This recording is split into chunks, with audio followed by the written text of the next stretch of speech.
Sometimes you have to face reality. Always a challenge, you know, dealing with things that you have no control or authority over. And unfortunately, it's not going to work. I have to quit this operation. It's not magic. Check 1 2, check 1 2. And just like that. Team, if you need to extend the range of your current communication infrastructure, one of the things that you can do is throw in a repeater. Now, I have messed with this thing quite a bit, and I have a win here at the house for my operations here. So this is a Redivus 10 watt GMRS programmable repeater. And although it's marketed as 10 watts, you're going to be lucky to get that. But let's just say you only get 5 off the antenna that I have on top of the command post. I can reach out about 4.5 to 5 miles down the valley straight. I can reach up and over the spur and into the draw where I do the majority of my training. And I can reach out, and I can get all the way to the top of my ridge line, which is 1 mile as the crow flies. And I can reach out across about another mile through the vegetation that we have here. So I was hoping to be able to do something different. I was hoping to be able to take my big GMRS, my mobile radio, and leave it here in the shop, and then set this up about 10 miles where I can hit pretty effectively with my big radio, and then use this repeater there to extend my range from there out. I've done radio work for over 2 decades, the majority of that being in the military, and I can tell you that it is super nice to have all of the things and all the stuff that the military can provide you with in order to be able to sustain operations. And one of the most critical aspects is your comms, right? How are you going to communicate with your unit down below? How are you going to communicate up above? How are you going to communicate adjacently? Well, here in southern Appalachia, I have a problem, a serious problem. I have a ton of vegetation, and I have a ton of micro terrain features. And my house is about 10 miles as the crow flies to my right, your left. And when I use a 50 watt GMRS radio, I can hit here where I'm at. And it's kind of a straight shot coming right down through a valley. The problem is I can't reach out beyond that. So I thought, well, hey, let me set up a repeater. Now right up on this hill, I have a repeater, GMRS style, and a antenna. The problem is that this spot here, although line of sight work may tell you that it's going to work okay, you have to get out and you have to practice. You have to prove what works and what will not work. And unfortunately, it's not going to work. I have to quit this operation. I'm not quitting radio altogether, but I have to refigure what I'm going to do. Fortunately, I don't have access to, I mean, I do have access to a really good spot, but it would be on national forest land. And once I put it up there, because it's not private, you know, essentially government could do whatever they wanted to with it, and I'm not willing to give up a few $100s. Not to mention, even up here, I don't have power, so I have to have mobile power, or I have to set up a solar system in order to do this. And until I can prove a location works, I'm not going to invest the additional money into that infrastructure. So we're going to retool and refit, taking this back to the house, and I'm going to set this up in the shop. Go up here and we'll pack this thing up. What you think, pup? Is that a good boy? Always a challenge, you know, dealing with things that you have no control or authority over. If you have your comms figured out, leave some comments down below. You know, again, the type of terrain that you're dealing with. You know, if I was out west in Colorado, where I was just at on a vacation, and I'm out on the plains, 5 watts and a regular antenna, even a rubber duck, man, I'd be good to go for almost anything I could ever want to do, but it's just not the same everywhere. We got this up on a hill. We'll go take a look at it. I know my power is already dead. We'll take as much of a 360 look as we can. Hondo's right behind me, trying to come up this little hill. Come on, pups.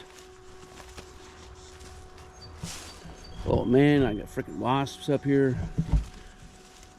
So there's my antenna, power inverter or power generator, GMRS repeater, and you can see I have some really good line of sight, right? I can see to the top of the mountain, but what I can't do is see down in those two valleys that are back here, right?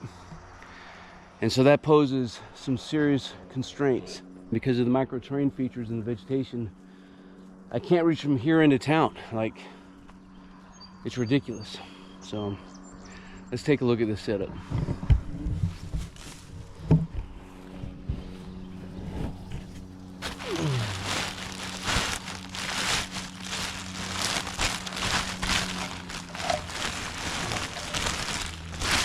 So it's just a little Redivus GMRS repeater. You can pick them up pretty easy. Look down in the description below if you want to check these out. But let's go ahead and get this thing back to the house and we'll get it set up there. But, you know, that's all part of the process, you know. Working on things, figuring it out, seeing what works, what doesn't. What I can tell you is if you don't figure it out now, when you absolutely don't need it, you're not going to be able to figure it out then when you do need it.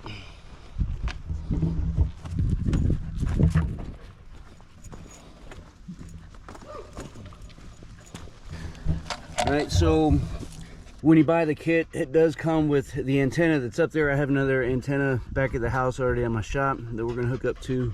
You do have a hand mic and some other power options, so it's a pretty good kit. You just have to know and understand what you're getting yourself into when you buy a box like this. The great thing about it is I can throw it in my truck and have a mobile repeater or relay station, if you will, or I can leave it stationary. So in that regards and in that respect, it's pretty good. So we're gonna take this to the house. What should you reasonably be able to expect from this repeater, right? Well,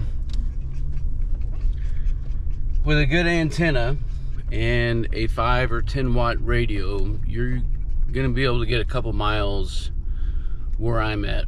Again, that's not going over terrain features. Although sometimes, you know, radio frequencies are weird. They'll do some crazy things, but it's not magic, right? Radio is not magic.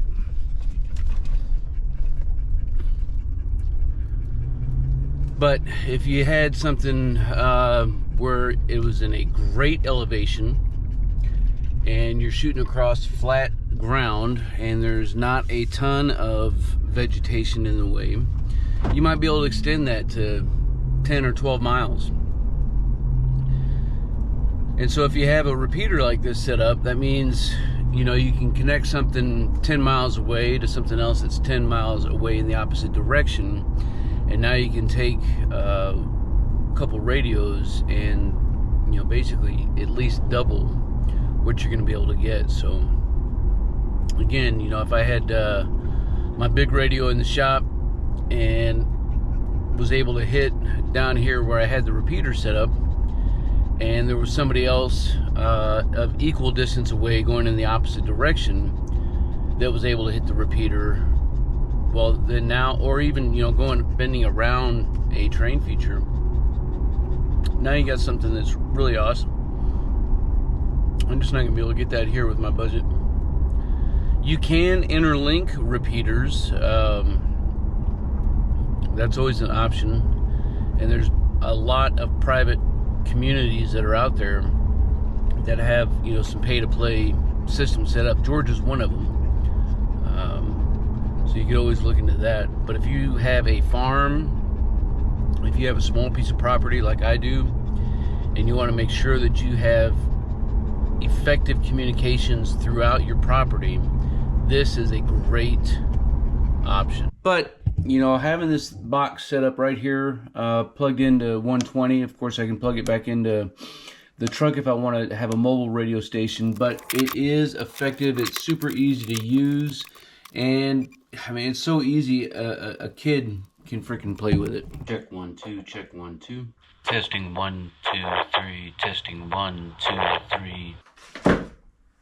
And just like that, we got a repeater set up here in the command post. So again, whether or not you're on a small homestead, a small farm or ranch, where you just have a small section of property like I do, and you're not trying to cover the world, if it were. Now, if you are, then you probably need to look at an HF radio, and this is probably not the one that you want to use. This is more of a QRP rig. But I can listen to around the world comms sometimes, and I can reach out regionally anyways. I haven't made any contacts overseas, but Kentucky, Florida, Virginia, got radio logs, so we keep track of everything that we're able to do and listen to and communicate with as well. And only pushing 10 watts, I do a pretty good job with that. And that's more of a true 10 watts than what you're going to get out of this repeater. So just something for your kit bag, you know. Again, man, it's all about analyzing your terrain, knowing who you want to talk to, how far away they are, and what everybody's budget is. Again, you know, we're not in the military where we have a free-for-all budget to do anything and everything that we want. So a couple $100, this repeater is going to do exactly what I want it to do, and it will do it effectively. Maintain comms from the house to the repeater out into my training area, and being able to connect my training area here with my training area down the road a little bit. So it's going to work out pretty good. Team, I'm looking forward to hearing your thoughts and your comments down below, whether it's a struggle and frustrations that you've had personally, or whether it was a victory. Everything that happens down there is that's where all the magic is, and that's how we all learn and grow from each other. I appreciate you guys, man. Until then, you stay out there, you keep grinding, and you stay stoked. Team, if you want to master your craft and develop your tactical virtue, make sure you subscribe to the channel and click that notification bell so that you can stay up to date with future content. Consider becoming a channel member. It's going to give you exclusive access to content not available to anybody else. I appreciate you guys. Until then, you stay out there, you keep grinding, and you stay stoked. We know you're out there! Come to my voice!